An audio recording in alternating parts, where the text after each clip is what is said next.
Hi, I'm back. Back in my hall, back with Dolly. Not that she's very impressed. She went mad when we got home. Anyway, my name's Helen and this is my channel, Helen Mary Jo. If you're new here, then welcome. And if you're returning, thank you. And if you're a Hell's Bell, hello, hello, hello. Every time I answer the phone now and I say hello, my family kind of laugh. That's like, hello. Anyway, I have come on today to just do a quick kind of roundup of the holiday, and then I will do a live. I was hoping to do it tomorrow night, but I don't think I can. So today's Wednesday. I'm hoping to get this video up today, and that's Dolly wanting to go out. 1 second. So that's Dolly gone out. She'll probably want to come in again in a second. But anyway, I'll worry about that then. So I just thought I'd do a quick roundup of the holiday and what I learned and what, if anything, I'd do differently, and show you a few of the bits and bobs that I bought. And then when I do the live, that'll be again, just ask me anything really about the cruise, about just anything. So I will do a short to tell you when that's going to be. Probably be Tuesday because it's a bank holiday, isn't it, on Monday? Anyway, so what will I start with? I'll start with the email that I wrote to the CEO of Cunard. And as anyone who watched my videos will know, I emailed the CEO of Cunard UK while I was on board ship, because there were some things that could just so easily have made life better for everybody. And you know, it's a bit like happy wife, happy life, happy passengers, easier life for the crew. You know, once people get into a negative mindset, it's hard to kind of pull them back from that. So I sent that email, had a meeting with the head of customer services, which I know I've told you about before, but I'm just kind of wrapping that up for people that might not have seen that one. And I never heard from them again. So fine, you know, I've covered that. Anyway, not impressed. So I wrote again, I followed on that email, because I think whatever happened, I should have had a reply from Cunard to say, thank you for your email. We passed it on to the customer service team on board the ship. Hope that it meets to your satisfaction or whatever. But I never heard anything. I don't understand the mindset of these people, because it would just, it's just bad customer service. That's just what it is. So anyway, I just think if we don't actually say, I wasn't like properly going mad or anything. I just said, there's some really easy wins that you can make. For full disclosure, I'm a YouTuber, but that's not why I'm writing. I would have written anyway. You know, before I did any of this, I was that person that would write. And as much as anything else, to let them know, because if nobody lets them know. Anyway, to cut a long story a little bit shorter, I got an email today from the CEO of Cunard USA, and the UK office had sent that to him, and his office are looking into it. I don't know what that means, but anyway, I'll keep you posted on that one. So that's kind of that. I mean, a lot of it was just to do with queues. Like, you know, I've changed the name to QUE Nard. Things like, I just said I'll shut up, but anyway, I'll just tell you this. So you go to the purser's office and you might just want a map, but you're in the same queue as people who've got, you know, problems with their cabin, people who want some currency, people who don't know how to work the Wi-Fi, you know, so they could just have the maps on the desk and you could just take a map. I mean, these are just one piece of paper, you know, it's not like anyone's going to take 100 maps to sell somewhere. I mean, you know, they're not exactly valuable, but they could have had 3 queues. They could have had currency queue, because there's only one person that can give you the currency at a time. So a currency queue, a map queue, if they needed a map queue, and anything else queue. I mean, I dealt with most of it, as you know, that's what I do. But Rob went down one day just to get a map. He came up after about 12 minutes and was like, they can't organise anything. I was like, yeah, I know, told you. Anyway, so we'll wait and see. Wait and see. So, positive. Let's get on to the positive. So, as you know, we started our holiday in Bali, and that was absolutely lovely. Now Dolly wants to come in. Hold on. So, we were in Bali. So, we started our holiday in Bali. We had 5 days in an all-inclusive resort there, and it was absolutely lovely. Beautiful grounds, and I'll put a few photos on in the video about that stuff, so you can see that.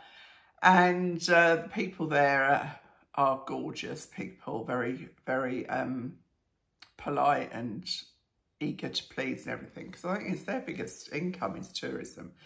And we did a day tour there, and what I've learnt, you know, I'll just give you these little tips, and I will put all the contacts in the description box down below. But as you know, we replicated a holiday that was being sold as a package, and we went to an independent travel counsellor, and I'll put her details down below as well, because I've never actually met her, so it doesn't matter that she lives locally, because anyone could use her, and she completely replicated the holiday. Now, I did that because I'd read some not so positive reviews about the company that was selling the package.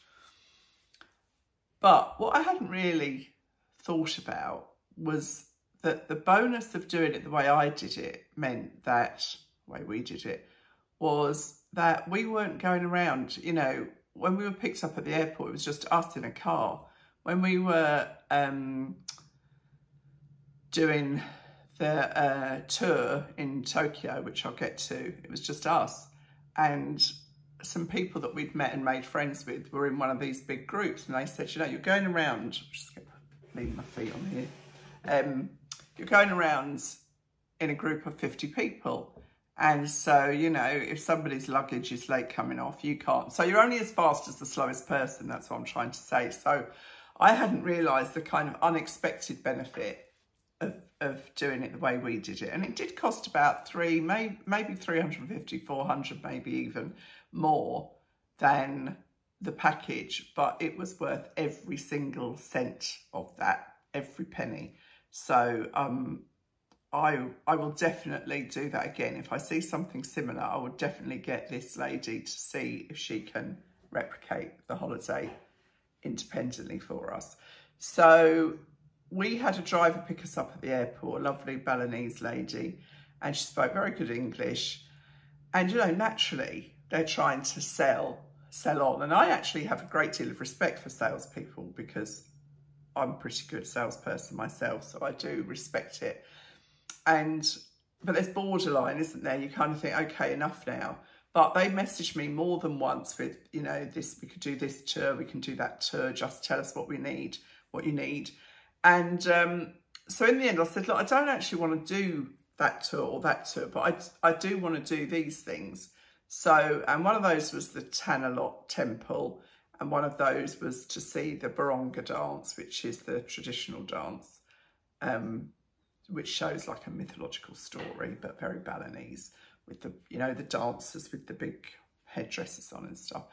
So we did that independently through them, and it was about probably between half and 2/3 cheaper than the one that was being put on by the hotel. And again, it was just us two. So that's really, I will take that forward with me for any holiday I do now in the future, to try and use independent people. So we had a lovely time in Bali, didn't really buy anything. One of the negatives in Bali was the salespeople on the beach, because they literally did not leave you alone. And it was a very small, it was, you know, it was the hotel's private beach. So they were permitted to be there, but they just kept asking over and over and over. And it got to the stage where there was a couple of things that I quite like the look of, but I didn't want to ask because as soon as you asked anything, you were surrounded by people trying to sell you stuff. And yeah, it's very challenging because, you know, we are very wealthy in comparison, but by the same token, if you don't want something, you don't want something. But anyway, so the weather was gorgeous, the sea was beautiful, it was all idyllic and absolutely lovely. Then we flew from there to Singapore. Oh, going into Bali was bonkers, but anyway, that's another, I won't bore you with that. And then we flew from there to Singapore, and we got to Singapore, I think it was mid-morning. And I know I've covered this off in a video, but anyway, just very quickly, we went to Raffles and had a drink there, and we were absolutely exhausted. So we had quite an early night, actually, our first night in Bali, because we knew that we were getting on the ship the next day and everything. And then when we woke up in the morning, it was absolutely pouring with rain, pouring with rain. So there wasn't a whole lot we could do because we were being picked up again to get on the ship for about, I think, 12:30. So, you know, we didn't have hours. So we went to a place called Gardens by the Bay, which is absolutely lovely, very famous. And we didn't do the whole gardens because it was pouring with rain, but they had a floral festival. And so we did go and have a look at that with some amazing, amazing flower arrangements. I bought these little coasters for my mum, just very pretty, lovely colours. Gardens by the Bay, Singapore. So just a little gift. You know, nothing major, but shows we're in Singapore. So getting on board the ship was an absolute joke. It took hours and hours and hours to get on board. But, you know, that wasn't Cunard's fault, I don't think, although I don't know why they can't have any jurisdiction in the port. But it was about 3 hours queuing. Anyway, we got on board ship, all lovely. Cabin was lovely. Balcony towards the front of the ship, but it didn't create a problem for us at all. And got all our luggage put away. People were laughing at us with the amount of luggage we had. But you know, one thing I would say is we took 2 sets of luggage. So we had large, medium, and carry-on case, and they all went inside each other, and both sets slid under the bed, so we didn't have to worry about kind of storing them in the cabin. I think if you took kind of hodgepodge cases that wouldn't fit inside each other, you would have a job to store them in the cabin. I don't know if they'll take them off you. I didn't need to find that out because I didn't have that problem. So anyway, so that was that. So then we went, you know, I won't bother telling you like what days we did what because it doesn't really matter. So we went to Vietnam and we did an organised trip in Vietnam the first day where we went to Ho Chi Minh or Saigon. I thought it was a bit rude to call it Saigon because I thought Ho Chi Minh was kind of their name for it, you know, a little bit like Beijing, you know, all these names that have changed over time. But it's not, apparently. People from the north tend to call it Ho Chi Minh, I think, and the south Saigon or vice versa, but it's not a problem. So anyway, we did that. It was properly crazy. Went to a market there, which was horrible. I mean, that's the truth. It was just, you know, loads of fake stuff. And again, really pushing it at you, pushing. So that didn't really interest us hugely. The heat was oppressive. So we just had a wander around really and kind of watch the world go by. And then we went to a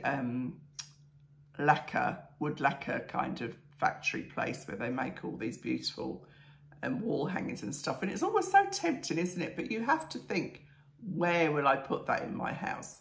So we didn't buy anything except this, which is just a little pot, which is just, you know, to remind us of our holiday. And let's see if I can, I'll just turn that light off. Can you see? It's just very, very kind of pretty. It's got like a little flower on it there. And it's just kind of dark with kind of sparkles. So it's literally just a little wooden pot that I'll just put on the shelf, and it's just a little memento of Vietnam. And then while we were waiting for the coach, this lady was showing us these, and I thought, oh, they're quite cute. So I bought them, and it's got a whole bunch of cards, greetings cards. They were as cheap as chips. And then inside, they've got this little scene. They've all got different ones. I won't show you all of them, but you know, you get the gist. I'll show you this one actually, because I thought this was nice. This is a little galleon. Look at that. Really, you know, so intricate. So we bought those. Then you literally get inundated with people trying to sell you stuff. And we bought, I mean, we were actually, all of these things were being sold in dollars. So what I would have done differently is I would have taken some dollars on board with me, because I only had sterling. And if we'd have had dollars, we wouldn't have had to get any Vietnamese money, but we did. I got 3 fans. I think they were 3 for $10. So just a little gift for a couple of family members, you know. I mean, sometimes actually it's really nice to have a fan, isn't it? Anyway, so that was Ho Chi Minh. Then the next day we went to Nha Trang, I don't know how to say it. And that's the picture of me in the sea that you'll have seen. And that was lovely, because there was literally nobody on the beach at all, because they spend all their time trying not to get sun on their skin. Isn't it funny? Isn't it a funny old world? We're all trying to get a suntan. Well, I am. And they try everything not to get a suntan. So, yeah, we just went swimming there. But it was fairly fierce, as I said before. Got knocked over and couldn't stand up. And Rob actually had to come out and help me up. So that was that. Then the next couple of days, whatever, we went to the Philippines and we went to Manila. And we just got the shuttle bus in there, actually. And as I said in my previous video, met a subscriber who lives in Brisbane, so that was lovely. And we'd run out of suntan cream. I couldn't believe it. Well, one that I bought wasn't very good, and so we were a bit low on suntan lotion. So we went into a shop. They don't really sell it because they don't sunbathe, and a lot of it was like SPF 100. It was like thick white stuff. So we managed to get one that was SPF 60, but it had loads of zinc in it. It was really thick, but you know, good for avoiding burning. And things like I needed some antiperspirant too, and theirs all have like skin lightening ingredients in, which I suppose is a form of bleach. I mean, I don't know what else lightens your skin. So I just thought, oh, isn't it a crazy world? So that was Manila. Didn't really see a lot there, just kind of what was around. And then the next day we were on a paid excursion and we went to Honda Beach, and I photographed that too. That's where we went snorkeling and everything. That was absolutely beautiful and very lovely people there as well. Everybody was lovely. But friends of ours that we've met on board, they just did it all privately. And I think we paid something like $120, $130 each to do it.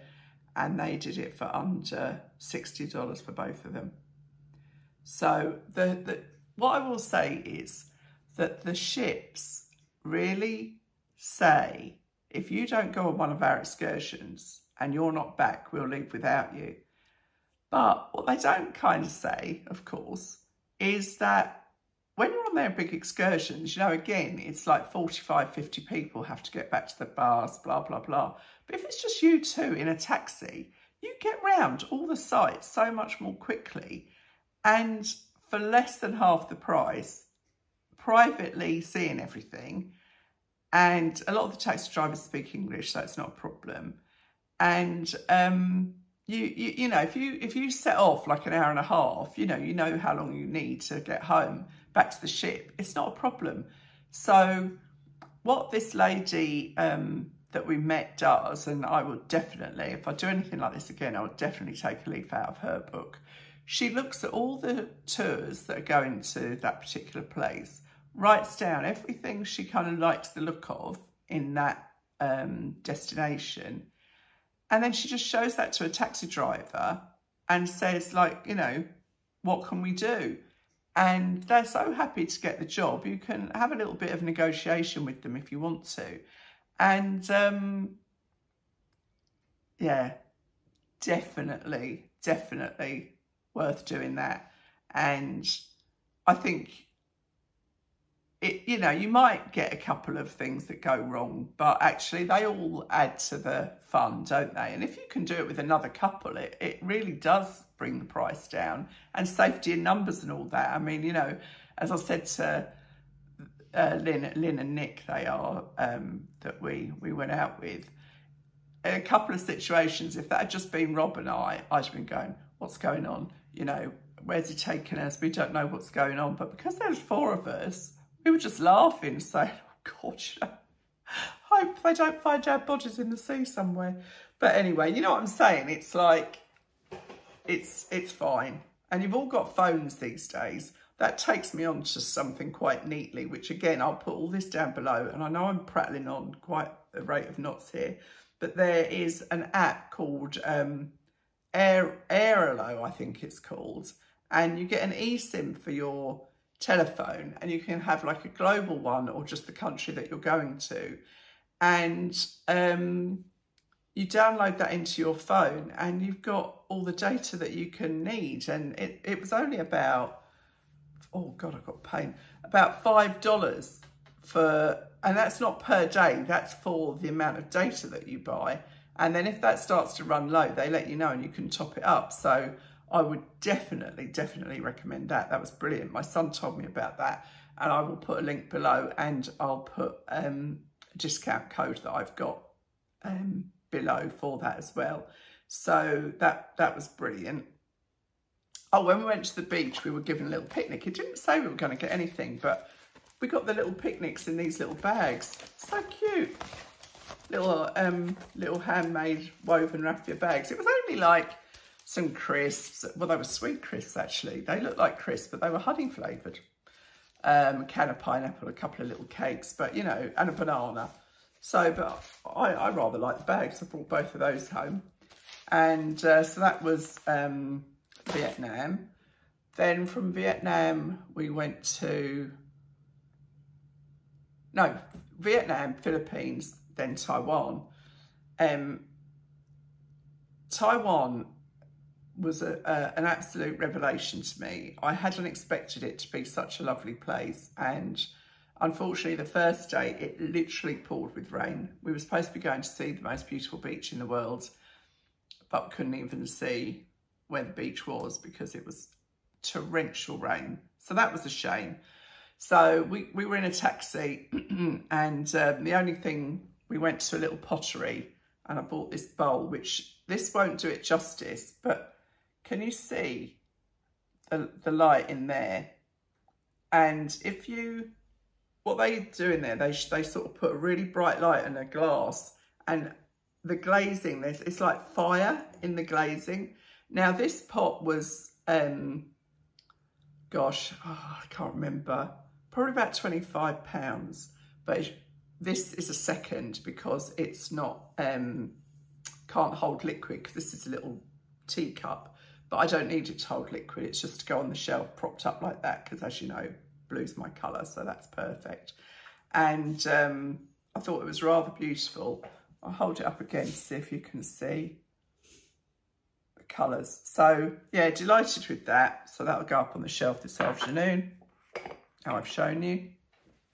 And yeah, we just went back to the boat. Then the next day we went to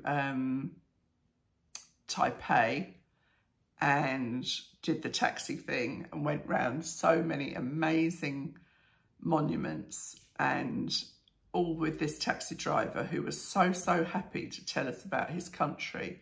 And we saw some really beautiful temples and like the shrine to the martyrs or something. It was just lovely, and we got there before all the crowds because we were like ahead of the game. So that really does make a difference when you're just traipsing around behind loads of other people, as boring as. That was that.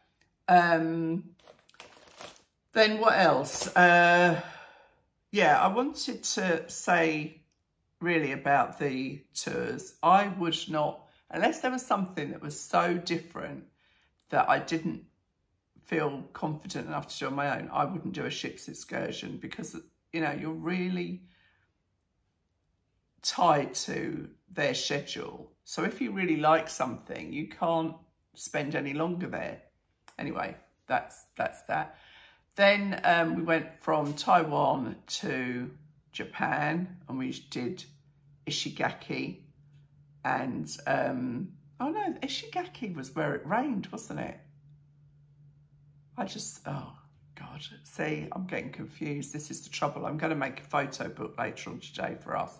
So Ishigaki was the beach, most beautiful beach in the world, apparently. It poured down with rain. That was the pottery. I'm getting muddled up, sorry. And then the next day we went to Okinawa. That was amazing. And we did a taxi, went to a couple of places there. And this is a whistle stop, you know, because I mean, it's not that interesting for you guys. And then we went to Tokyo, and we got off the ship in Tokyo, and we had 2 nights in Tokyo, that's where we did Mount Fuji and the cable car and the lake crossing and the bullet train.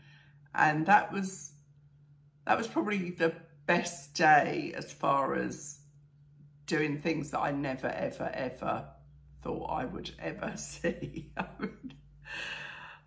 Yeah, so I'm gonna link everything down below.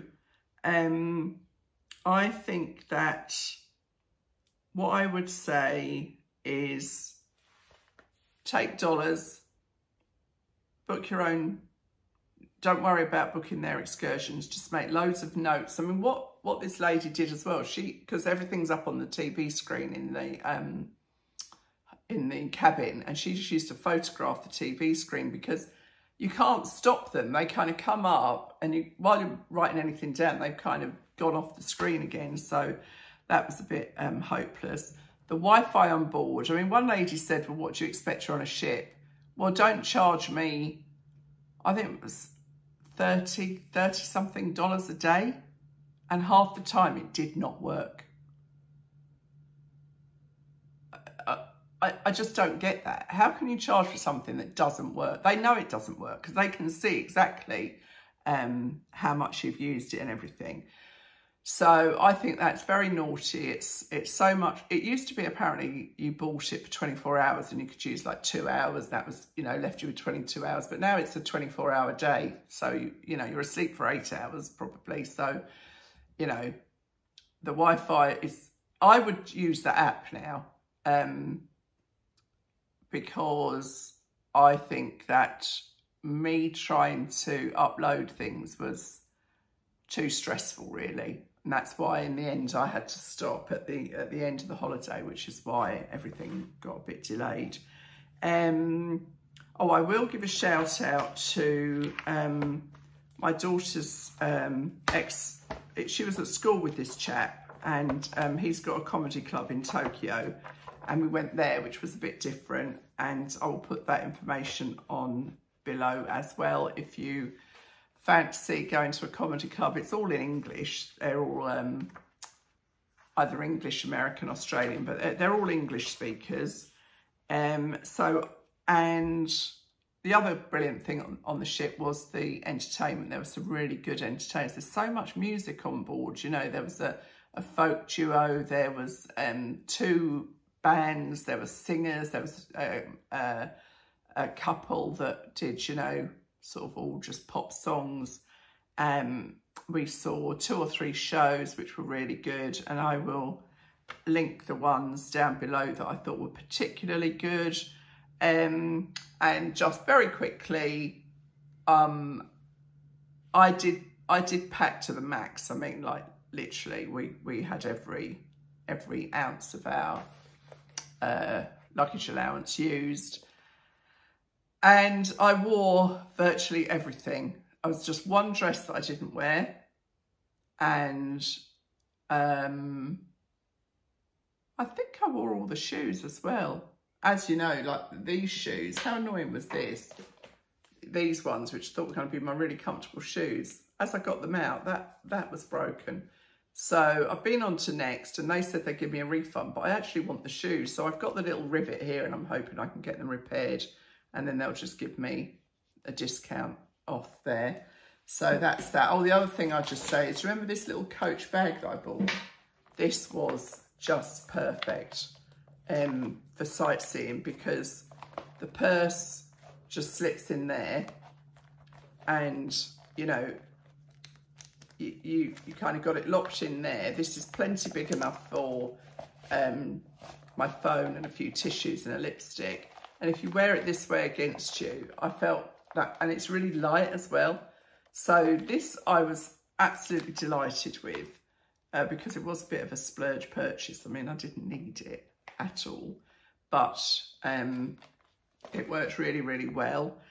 And I think that's about it, really. I didn't have any treatments on board or anything. They were so expensive. Like a massage was about $180. I'm not that person. I'd rather, for all that, I mean, some people really spent a fortune, and I didn't. I kept my bill pretty good, actually. I bought the package of wine, 6 bottles of wine, and that lasted me. Rob can't drink at the moment because he's got some problems, like his numbers on his liver are not good, so he's cut out alcohol. Oh, I bought this for my little grandson. Bought that in Japan. Thought that was so cute. He'll like that. He loves a musical instrument. He's 2. And other than that, what did I buy? I bought with all the 3 kids a bottle opener with Japanese writing on. Oh, and my son got these made up for me. A little card. And they proved really kind of handy, because if I kind of mentioned that I was a YouTuber and people were a bit like, oh, what, you know, and you say Helen Mary Jo and they don't remember, but I just gave them a card. I probably gave out about 30 of these cards, chatting to different people, and they can just scan the QR code and it takes them right there. So yeah, I was really, yeah, so thanks Henry, that's my son. He had those made for me, and they really, really were good. You know, it was nice to have them to give to people. So I think that's about it. You'll be glad to know, everyone that's sick of the sound of all of this, I've got a Marks and Spencer's haul coming. That's what I need to tell you, is that I was if you're not watching in the UK, there's a newspaper here called The Sun. It's not exactly highbrow, but you know how the newspapers all have an online presence now. And I woke up Sunday morning after coming home Saturday, and somebody said, do you know you're in The Sun online? And they picked up one of my videos and talked about it all the way through. They were quite nice to me, considering it's The Sun. And it was the one, do you remember the one with the Marks and Spencer black nylon dress? Well, polyester, but it was like horrible fabric. And yeah, so I'll put a link to that down below as well. Oh, and then I'll just mention this beautiful necklace. This is one of Mounir's. Absolutely beautiful. And these are my own earrings from Mounir, but they're my own. This is probably, I think it's one of their most expensive pieces, but I just think it's gorgeous. I'm a bit dressed up because we're going out for lunch. We're trying to still keep the old holiday thing going. Oh, the jet lag has been awful. Absolutely awful. I woke up the other morning at 3:30 and I couldn't get back to sleep. So by that night time, I was like a zombie. I mean, I felt physically ill through it. But I know I've jumped about a little bit. I'm really happy to be back, tell you all about it. And I will say, I mean, there's a lot of older people on that cruise, and fair play to them, because I found it all quite exhausting with one thing and another. But, you know, I guess the more you do them, the kind of more relaxed you get. I don't know, but just trying to remember everything and all the customs and immigration forms and everything, they were all a bit bonkers. But anyhow, that's me for today. Goodness, this is a bit long, this video. I hope you've enjoyed it, and I'll put everything in the description box down below. Please like and subscribe if you haven't already, and I'll see you really soon, probably with the M&S haul, and then I will let you know when I'm doing the live. Thanks very much. See you soon. Bye.